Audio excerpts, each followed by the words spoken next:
बिलावर में जो 3 मासूम लोग अपनी जान गंवा गए और इससे पहले एक और ऐसा हादसा हुआ था जिसमें 2 मासूम लोग अपनी जान गंवा गए। मैं अपनी तरफ से, इस हाउस की तरफ से उनके लवाहिकीन को ताज़ियत का इजहार करना चाहता हूं। क्या हुआ, कैसे हुआ, क्यों हुआ, इस पे अभी तहकीकात जो है वो जारी है।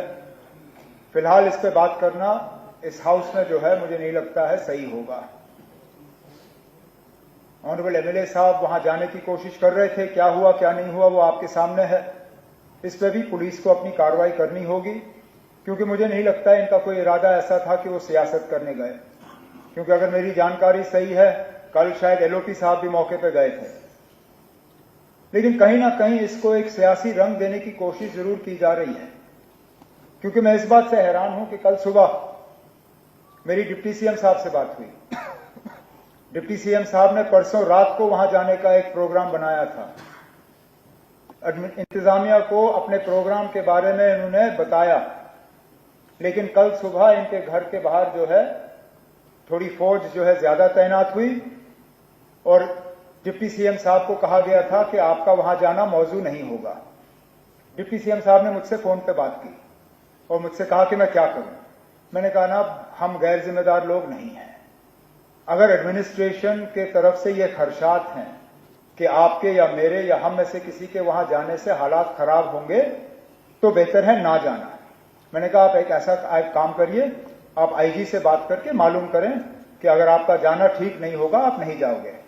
आईजी साहब यूनियन होम सेक्रेटरी की यहां पर विजिट चल रही है, वो सिलसिले में बिजी थे, तो इन्होंने एसएसपी कठुआ से बात की। एसएसपी कठुआ ने इन्हें कहा कि आप फिलहाल हालात थोड़े नाजुक हैं, आप एक काम करें 2-3 दिन रुकें और उसके बाद आए। लेकिन अब ये बात मेरी समझ से बाहर है कि अगर हालात इस हद तक खराब हैं कि डिप्टी सीएम साहब वहां नहीं जा सकते, तो मुझे बताइए ना, अब एलओपी साहब कैसे गए? इसमें एलओपी साहब आप जवाब दे नहीं सकते हो, आप नहीं दे सकते हो ना। आप मेरा सवाल आपसे नहीं था, मेरा सवाल उन लोगों से था जिन्होंने आपको जाने दिया और डिप्टी सीएम को नहीं जाने दिया। या तो इस नए निजाम में जहां हम पुलिस पे बात नहीं कर सकते, शायद पुलिस के स्पोक्सपर्सन आप बन गए हो हाउस में, वो मैं कह नहीं सकता। लेकिन अब मैंने यहां पे हकीकत बयान किया, डिप्टी सीएम साहब को वहां जाने नहीं दिया, आपको जाने दिया। अब इसका जवाब पुलिस को देना होगा, ये जवाब आप नहीं दे सकते। लेकिन फिलहाल जो तारिगामी साहब ने बात की बिल्कुल सही की। लीडर ऑफ द हाउस के तहत मैं यहां इस हाउस का जो है न सिर्फ कठुआ के हालात के पे जो है अपना कंसर्न जो है हम रिकॉर्ड पे रखना चाहते हैं, लेकिन उसके साथ साथ वहां पे जो इनोसेंट किलिंग्स हुई हैं उनका जो है हम यहां पे एक तो कंडेम करते हैं और उनके घर वालों के साथ जो है ताज़ियत का इजहार करते हैं।